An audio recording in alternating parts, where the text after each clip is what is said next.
복된 주일에 우리에게 주신 하나님의 말씀은 에스겔서 3장 16절에서 21절 말씀입니다. 에스겔 3장 16절에서 21절의 말씀을 한 목소리로 함께 봉독하시겠습니다. 7일 후에 여호와의 말씀이 내게 임하여 이르시되, 인자야, 내가 너를 이스라엘 족속의 파수꾼으로 세웠으니 너는 내 입의 말을 듣고 나를 대신하여 그들을 깨우치라. 가령 내가 악인에게 말하기를 너는 곧 죽으리라 할 때에 내가 깨우치지 아니하거나 말로 악인에게 일러서 그의 악한 길을 떠나 생명을 구원하게 하지 아니하면 그 악인은 그의 죄 중에서 죽으려니와 내가 그의 피값을 내 손에서 찾을 것이요, 내가 악인을 깨우치되 그가 그 악한 마음과 악한 행위에서 돌이키지 아니하면 그는 그의 죄악 중에서 죽으려니와 너는 내 생명을 보존하리라. 또 의인이 그의 공의에서 돌이켜 악을 행할 때에는 이미 행한 그의 공의는 기억할 바가 아니나 내가 그 앞에 거치는 것을 두면 그가 죽을 것이니 이는 내가 그를 깨우치지 않음이니라. 그는 그의 죄 중에서 죽으려니와 그의 피값은 내가 내 손에서 찾으리라.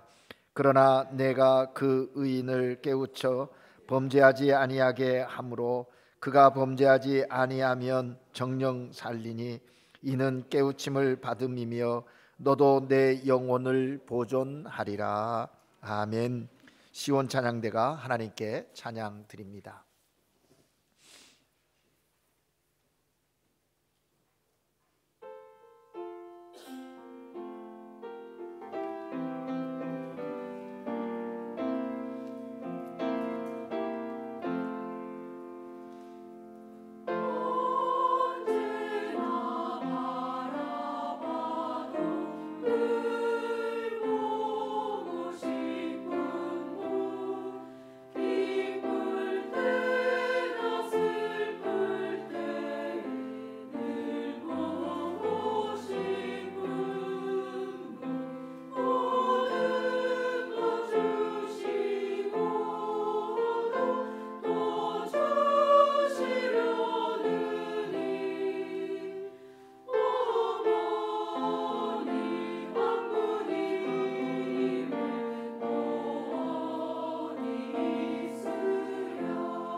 여러분에게 어머니에 대한 기억이 무엇이 있습니까?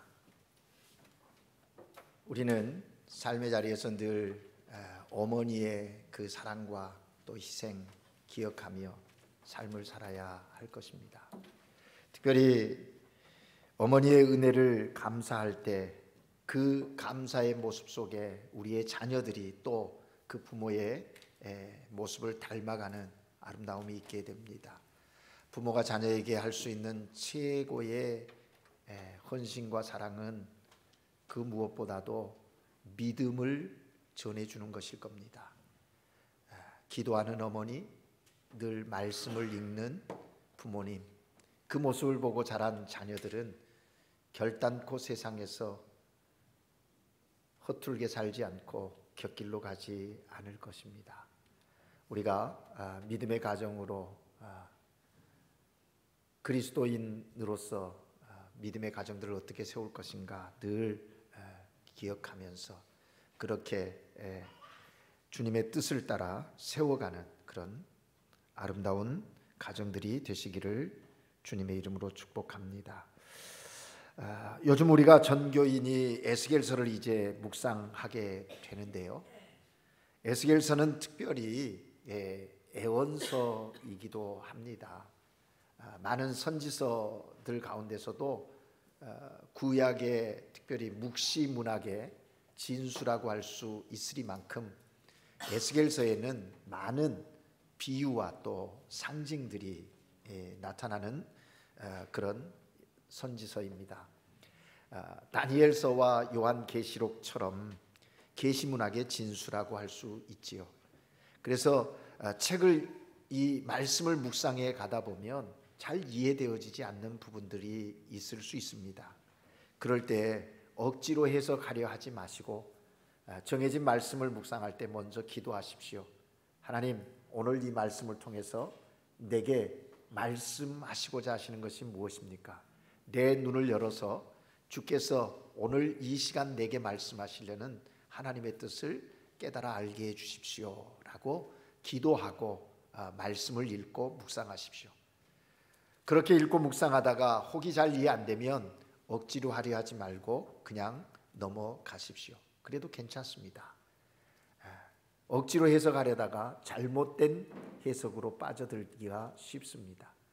그러기에 우리가 에스겔서를 읽을 때 많은 장이지만 48장까지 기록되어져 있는 성경이지만 한 장 한 장 읽을 때 하나님께서 그날 우리에게 필요한 영의 양식을 꼭 주실 줄로 믿습니다. 그러니 에스겔서를 묵상해 나갈 때 그렇게 그런 마음 가지고 말씀을 묵상해 갈 수 있기를 바랍니다. 특별히 오늘 함께 읽은 본문은 에스겔서 전체로 볼 때에 본론이 시작되어지는 그런 부분입니다. 다시 말하면 이 오늘 본문 앞에 1장에서부터 3장 15절까지는 서론에 해당하는 부분인데 그 내용이 에스겔이 부르심 받음, 그 에스겔의 소명에 대한 이야기를 전개하고 있습니다.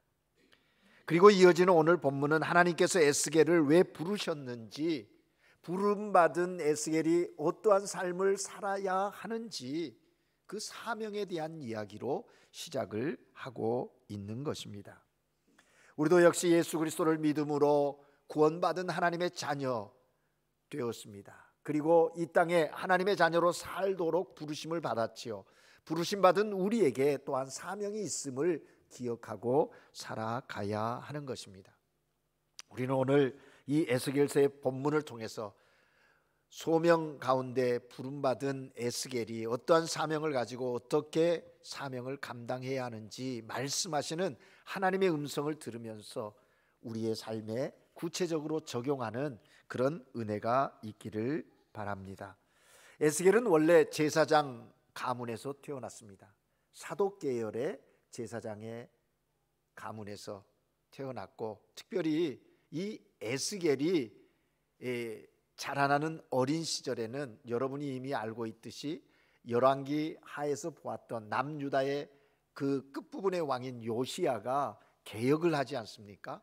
종교 개혁을 할 그때에 바로 이 에스겔은 청소년의 시기를 지나는 겁니다.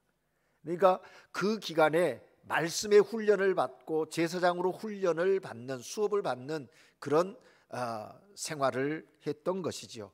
그러나 요시야가 왕위에서 내려가고 그 다음 왕들이 될 때에는 이스라엘의 영적인 암흑기에 또 접어들지 않습니까? 너무너무 힘든 시기죠. 그때 에레미야도 활동을 하고 그 어려운 시기에 영적 암흑기에 이 에스겔이 지나게 된다는 것이죠. 그런데 그때 바벨론이 남유다를 공격하게 됩니다. 공격해서 참 어려움을 겪는데 주전 605년에 바벨론이 쳐들어와서 유다의 지도자들과 젊은이들을 바벨론으로 포로로 끌고 가는 일이 생깁니다. 그때 그 젊은이들 가운데 여러분이 잘 아는 다니엘과 그 세 친구도 그렇게 바벨론에 끌려가게 되었던 것이죠.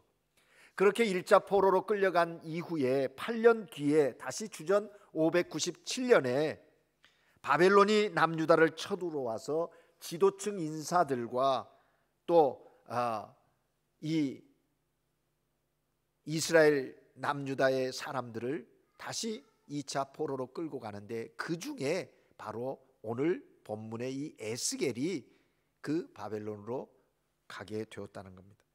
에스겔이 바벨론으로 끌려갈 때의 나이가 24살, 26살이었던 것이죠. 그때의 에스겔은 포로로 끌려온 이스라엘 백성들과 함께 바벨론에서 눈물과 절망 속의 삶을 살아가고 있었습니다. 특히 에스겔은 제사장 집안에서 제사장의 훈련을 받은 사람이 아닙니까? 그런데 성전이 없는 그 바벨론에서 그가 할 일이라는 것은 아무것도 없었던 것이죠. 살아야 할 이유를 잃어버린 채 절망적인 삶을 살아가고 있었다라는 것입니다. 그런데 그러던 중 주전 593년 그가 포로로 끌려온 지 바벨론에 끌려온 지 5년째 되는 해에 그 나이 30살에 하나님이 에스겔을 부르시는 겁니다. 하나님의 부르심이 있게 된 거죠. 그게 바로 에스겔서 1장에 시작된 부시의 아들 에스겔에게 특별히 하나님의 영이 임하였다. 그렇게 말씀을 하고 있는 것을 보게 됩니다. 부름을 받게 되었다는 것이죠. 그리고 나서 그 부름의 4가지 환상을 보여주고 또 이스라엘 백성들의 남유다 백성들의 영적 상태가 어떤지 다 이야기하면서 그의 부르심을 보여주는 것입니다. 그리고 이제 오늘 본문에 와서 사명을 부여하게 된다는 것이죠. 그런데 그 사명은 제사장으로서의 사명이라기보다는 선지자로서의 사명을 부여하게 되었다는 거예요. 그래서 아주 이 에스겔에게는 특별한 면이 있습니다. 제사장이면서 선지자로서 하나님의 사역을 감당하는 그런 사람이 된 것이지요. 에스겔이 선지자로서 사명을 받게 되는데 그 사명을 받은 후에 에스겔의 삶은 완전히 새로운 변화가 일어나는 삶이 되었다라는 것입니다. 그렇습니다, 여러분. 사명이 삶을 새롭게 변화시키는 것입니다. 왜냐하면 사명이라고 하는 것은 살아야 할 이유가 뭔지를 알게 하는 것이죠. 자기의 정체성뿐만 아니라 살아야 할 이유가 뭔지 명확하게 알게 하고 깨닫게 하는 것이기 때문에 그렇다는 것입니다. 오늘 하나님께 예배드리는 여러분에게 묻고 싶습니다. 여러분은 삶의 이유가 있습니까?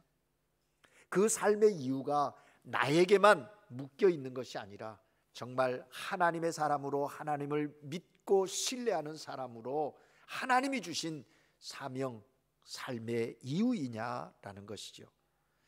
여러분, 우리가 일상에서 반복되어지는 수많은 일들이 있지 않습니까? 누군가에게는 그 일이 의미 없는 일들로 느껴지고 보여질 수 있습니다. 우리가 하루아침에 일어나서 똑같은 일을 반복하지요.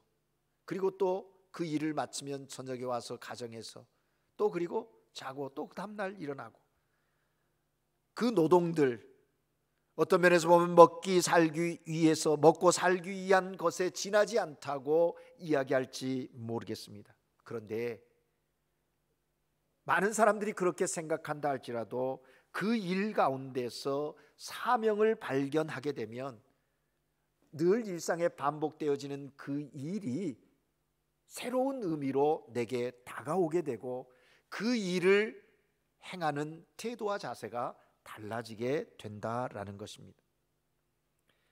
그 일은 더할 수 없는 축복이고 더할 수 없는 기쁨이 된다는 것이죠.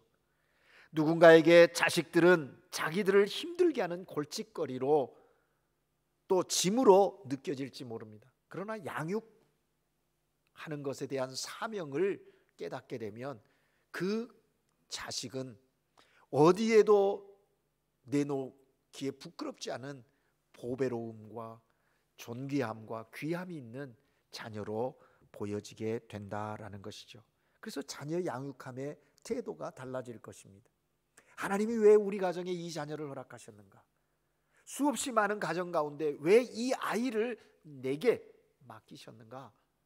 그 이유를 알게 되면, 그것이 사명으로 느껴지기 시작하면 그 아이를 양육하는 자세가 달라지게 된다라는 것입니다. 누군가에게는 가사 노동은 도망치고 싶은 무거운 짐일 수도 있습니다. 언제 이 일에서 벗어나나? 그러나 가족들을 섬기는 사명으로 그 가사의 일들이 느껴지기 시작하면 달라지는 것이라 하는 거죠. 그렇습니다. 사명이라는 것은 이처럼 우리의 삶을 변화시키는 힘이 있는 것입니다. 의미 없는 삶을 의미가 가득 담긴 삶으로 바꿔 놓는 것이죠. 죽지 못해 사는 인생이 살아야 할 이유가 있기에 삶이 기쁨이 되고 행복이 되어진다라는 것입니다. 오늘 하나님께 예배드리는 여러분이 이런 사명을 발견할 수 있기를 주님의 이름으로 축복합니다. 일상에 반복되어지는 일들이 그냥 지겨움이 아니라 그 순간순간이 새로움으로 감사로 고백되어지면서 하나님의 뜻을 이루어내는 사명자의 삶의 순간들이 되시기를 바라는 것입니다. 특별히 오늘 본문 시작하는 16절에 보니까 7일 후에 여호와의 말씀이 내게 임하여 이르시되 라고 말합니다. 에스겔에게 임하였다는 거예요. 여호와의 영이 그에게 임하여서 깨닫게 하시는 것입니다. 여러분, 우리 스스로 깨달을 수 없어요. 성령이 우리 가운데 역사하실 때 내가 지금 하고 있는 일들과 내가 계획하는 일들, 그 모든 것들, 어떠한 삶을 살아야 하는지 그 삶의 이유들을 깨달을 수 있게 된다는 것이죠.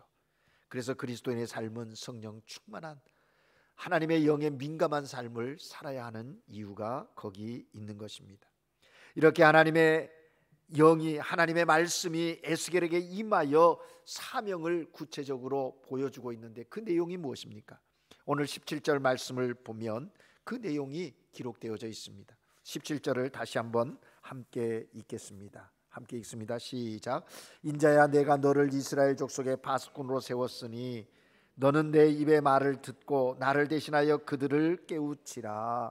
아멘. 하나님이 에스겔을 이스라엘의 파수꾼으로 세우신다는 겁니다. 이게 에스겔의 정체성이 되어지는 거예요. 아, 내가 이 남유다 백성들, 하나님의 선민인 이스라엘 백성들의 파수꾼이구나 하는 자기 정체성에 대한 이해를 갖게 하셨다라는 것입니다. 여러분, 이 자기 정체성이 너무 중요해. 내가 누구인가? 하나님 앞에서 나는 누구인가? 이것을 잊어버리지 않아야 합니다. 늘 기억해야 한다라는 것입니다.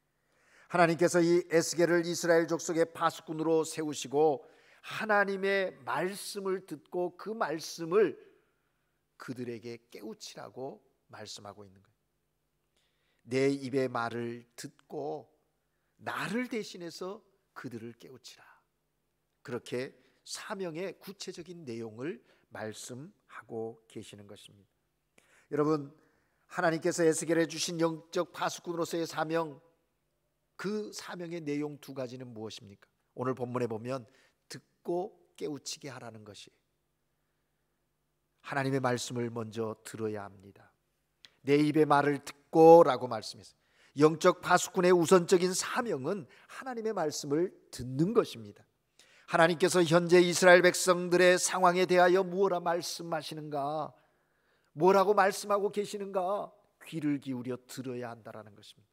그리고 하나님의 그 말씀을 잘 듣고 들은 그 말씀으로 이스라엘 백성들의 영적 상태를 잘 파악해야 한다는 것이죠. 그렇습니다. 여러분, 오늘날 이 시대 속에 그리스도인으로 산다는 것도 그와 같습니다.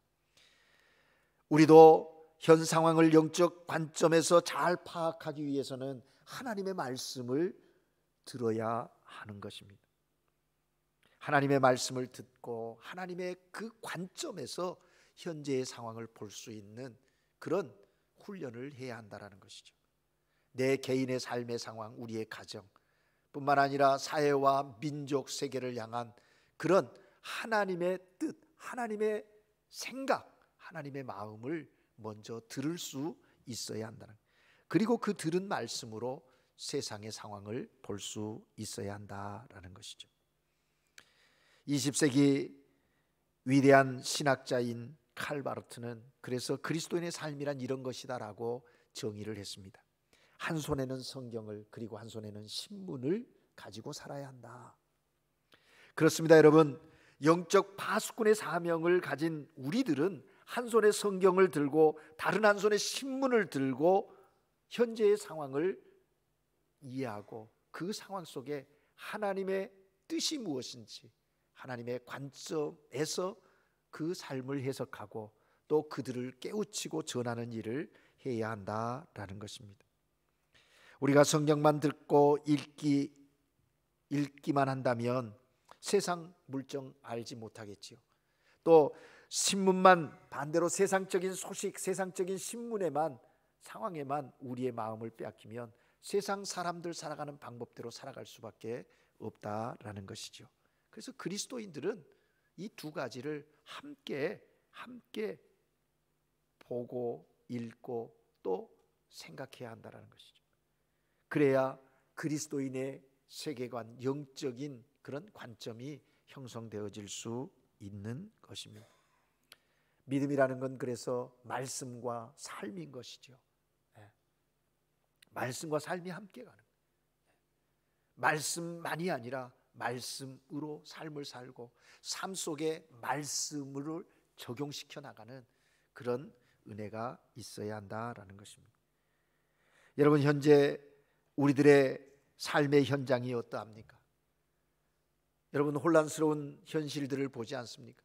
우리의 삶의 현장인 아르헨티나는 대통령 선거로 인해서 여러 후보자들이 내가 되어야 한다고 주장합니다.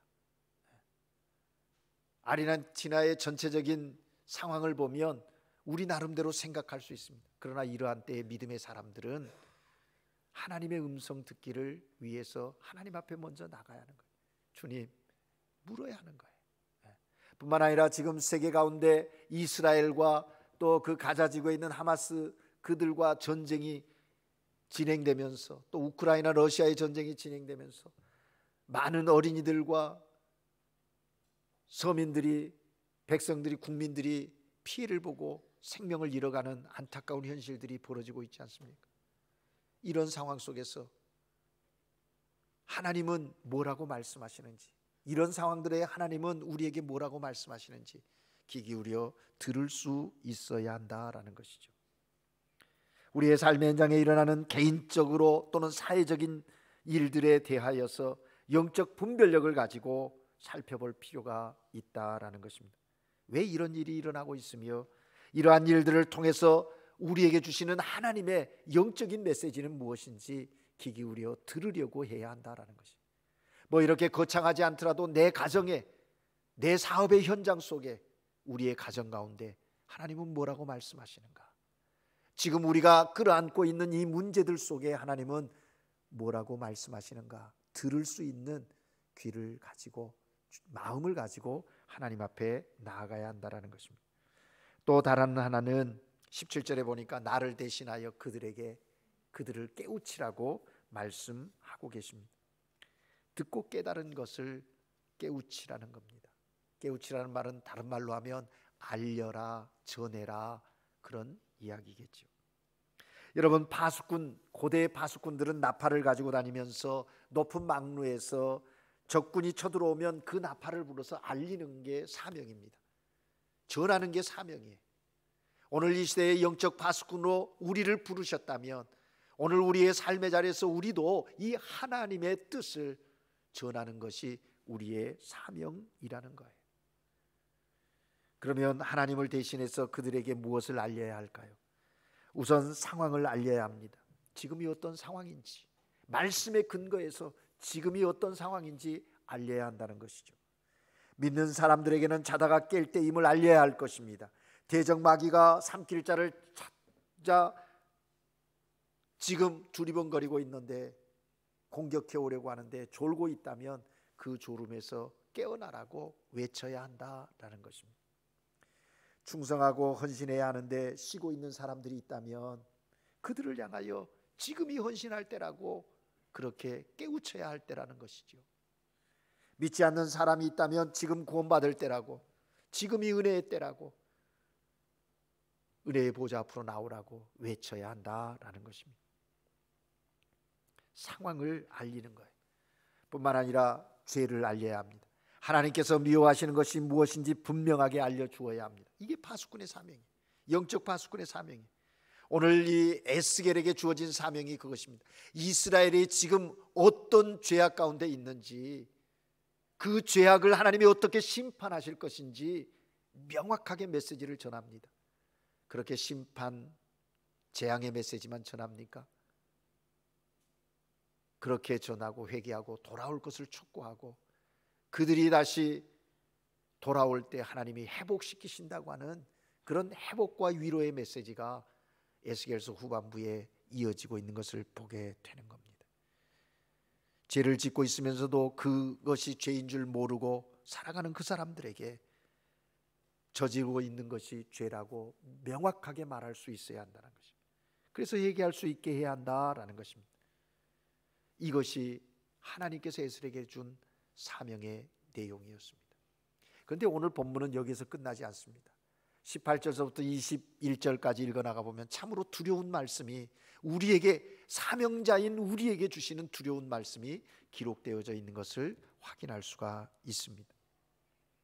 하나님을 대신해서 그들에게 알려서 깨우쳐야 하는데 영적 파수꾼의 사명을 감당하지 않고 전하지 않아서 나타나는 일들에 대해서 하나님이 책임을 물으시겠다고 말씀하시는 것이죠. 18절 19절 우리 함께 읽겠습니다. 같이 읽겠습니다. 시작. 가령 내가 악인에게 말하기를 너는 꼭 죽으리라 할 때에 내가 깨우치지 아니하거나 말로 악인에게 일러서 그 악한 길을 떠나 생명의 길을 하지 아니하면 그 악인은 그의 죄악 중에서 죽으려니와 내가 그의 핏값을 내 손에서 찾을 것이고 내가 악인을 깨우치되 그가 그 악한 마음과 악한 행위에서 돌이키지 아니하면 그는 그의 죄악 중에서 죽으려니와 너는 내 생명을 보존하리라. 아멘. 무슨 얘기입니까? 악인을 하나님께서 죽이겠다고 말할 때 그 메시지를 들었을 때 가서 깨우쳐서 그들이 그 메시지를 듣고 뉘우치고 돌이키면 산다라는 거예요. 그런데 전하지 않고, 그래서 그들이 돌이키지 않았다면, 또 전했는데도 돌이키지 않았다면 너에게 책임이 없다라는 것이죠. 그러니 사명자에게 주어진 책임은 전하라는 겁니다. 전하라는 것. 네. 사람이 죽게 된 책임은 말씀을 외치지 않는 하나님 대신해서 그들을 깨우쳐야 할 우리에게 있다고 지금 여기 말씀하시는 거예요. 그러나 말씀을 전하였는데 악한 행위에 돌이키지 않아서 악인이 죽게 된다면 그 책임은 너에게 있지 않고 내 생명이 보존된다는 거예요. 중요한 건 뭡니까? 깨우쳐야 한다는 거예요. 깨우쳐야.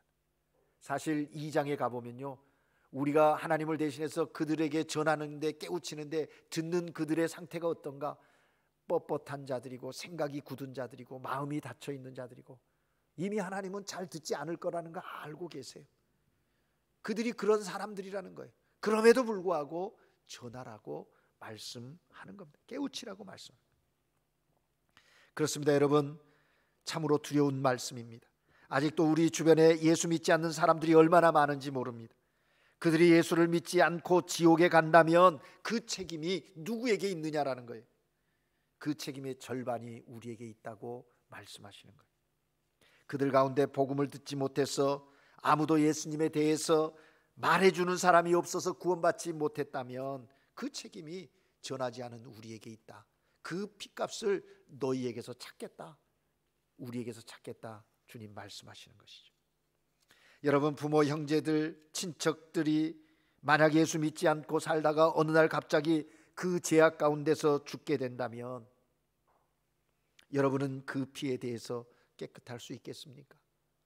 그 핏값이 우리에게 있다고 말씀하고 있는 거예요. 여러분이 잘 아는 사람들, 늘 여러분과 함께 만나고 이야기하고 먹고 마시고 교제하는데 정작 그들에게 한 번도 예수 믿자는 이야기를 하지 않았다면 그들이 훗날 하나님 심판대 앞에 서서 뭐라 이야기하겠습니까? 나는 한 번도 예수 그리스도 복음을 듣지 못했다고. 그렇게 대답을 했다면 그 책임이 누구에게 있겠습니까? 그 영혼에 대한 책임에 우리가 자유할 수 있겠습니까? 그러니 우리는 때를 얻든지 못 얻든지 복음을 전해야 하는 거예요. 사도 바울은 이야기합니다. 고린도전서 9장 16절에서 만일 복음을 전하지 아니하면 내게 화가 있을 것이미로다. 바로 이 에스겔서 이 말씀에 근거한 고백이 아니겠습니까? 결국 이 말씀은 영적 파수꾼의 사명을 다 했느냐 하지 못했느냐, 거기에 따라서 발생하게 되는 그 결과에 대한 책임을 이야기하고 있는 것입니다. 그리고 이제 20절 21절은 좀 다른 대상을 이야기하고 있는 것을 발견하게 됩니다. 20절 21절을 같이 읽겠습니다. 시작. 또 의인이 그의 공의에서 돌이켜 악을 행할 때에는 이미 행한 그의 공의는 기억할 바 아니라 내가 그 앞에 거치는 것을 두면 그가 죽을지니 이는 내가 그를 깨우치지 않음이니라. 그가 그의 죄 중에서 죽으려니와 그의 핏값은 내가 내 손에서 찾으리라. 그러나 내가 그 의인을 깨우쳐 범죄하지 아니하게 하므로 그가 범죄하지 아니하면 정령 살리니 이는 깨우침을 받음이며 너도 내 영혼을 보존하리라. 아멘. 이 말씀은 앞의 말씀과 의미는 같지만 대상이 다른 거예요. 대상의 차이가 있습니다. 앞에 사람은 불신자들에 대한 이야기라고 하면, 내용이라고 하면, 이 말씀은 믿다가 낙심한 사람들을 대상으로 하고 있다는 것이죠. 과거에 교회를 다니다가 지금은 다니지 않고 있는 사람을 향하여 복음을 전해야 한다는 것입니다. 다시 그들로 하여금 생명의 구원을 얻게 하라는 것이에요. 그걸 하지 않으면 그 책임, 그들의 핏값을 우리의 손에서 찾겠다는 것입니다. 좀 더 쉽게 말하면 우리 교회에 등록하고 다니다가 지금 나오지 않는 장기 결석자들이 있다면 그들에게 이 구원에 대하여, 믿음에 대하여, 생명에 대하여 다시금 이야기해야 한다는 거예요. 무관심하고 그냥 상관없다고 그렇게 하면 마지막 때 어떻게 되겠다는 거예요? 그의 핏값 우리의 손에서 찾겠다라는 거예요. 그게 지금 하나님이 에스겔에게 주시는 말씀이에요. 한마디로 하면 잃은 양을 찾으라는 것 아니겠습니까? 이것이 하나님의 거룩한 명령입니다. 아무리 과거에 예수를 믿는 사람이라고 해도 그가 지금 예수를 떠나 있다면 그 사람에게 예수님을 전해서 다시 믿도록 해야 한다는 거예요. 신앙의 회복을 일으켜내야 한다는 거예요. 그렇지 않으면 그 사람의 핏값을 우리에게서 찾겠다고 말씀하시는 거예요. 두려운 하나님의 말씀입니다. 여러분, 우리가 우리에게 맡겨주신 파수꾼의 사명을 제대로 감당하지 못하면 하나님께서 그 책임을 물으신다는 거예요. 하나님이 우리에게 주신 사명이 놀라운 은혜요 축복인데 그 사명을 잘 감당하는 믿음의 삶을 살라는 것입니다. 우리가 전하지 않아서 예수 믿어야 할 사람이 믿지 못한다면 그 책임을 물으시겠다는 거예요. 우리가 말씀을 제대로 전하지 않아서 회개하지 않는 사람이, 회개할 사람이 회개하지 않았다면 그 책임을 우리에게 물으시겠다는 거예요. 우리가 권하지 않아서 헌신할 사람이 헌신하지 않고 있다면 그 책임 또한 우리에게 묻겠다는 거예요. 사랑하는 여러분, 주님의 몸을 이룬 교회 공동체는 서로가 서로를 격려하며 위로하며 믿음의 길을 함께 가는 거예요. 혼탁한 세상 속에서 구별된 하나님으로 산다는 것의 의미는 서로가 서로를 끌어안고 믿음의 길을, 하나님이 주신 사명의 길을 한몸된 의식을 가지고 살아가는 것이다 라는 것입니다. 사랑하는 여러분, 우리가 살아가야 하는 이유, 즉 사명, 그것을 분명히 깨닫고 부여잡으십시다. 뿐만 아니라 이 시대를 살아가는 우리 모두가 하나님을 대신해서 하나님을 알지 못하는 자들, 하나님을 알다가 세상이 좋아 세상으로 떠나간 자들, 그들을 다시 찾고 그들을 깨우치는 이 귀한 사명을 포기하지 말고 감당해야 하는 것입니다. 하나님은 오늘 이 아침 하나님께 예배드리는 우리에게 나를 대신하여 그들을 깨우치라고 말씀하십니다. 이 하나님이 우리에게 주신 놀라운 이 거룩한 사명을 잘 감당해 나가는 하나님의 사람들 되시기를 주의 이름으로 축복합니다. 기도하겠습니다. 사랑의 하나님 아버지, 우리 안에 있는 예수 그리스도의 생명, 그것으로 인하여 우리 주변에 변화가 일어날 수 있도록 사명자의 삶을 살아가게 하옵소서.